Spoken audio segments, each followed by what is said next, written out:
আসসালামু আলাইকুম ওয়া রাহমাতুল্লাহি ওয়া বারাকাতুহু। আমি একজন শিক্ষক হিসাবে একটি কথা বলতে চাই।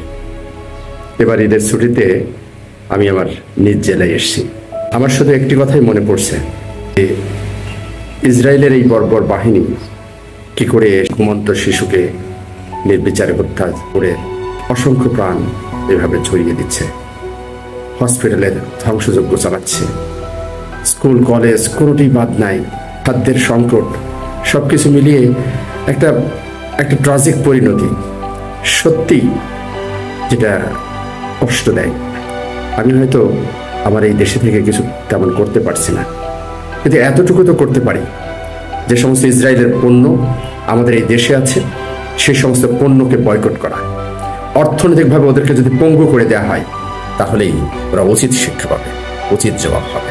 আসুন আমরা ওদের সমস্ত পণ্যকে বর্জন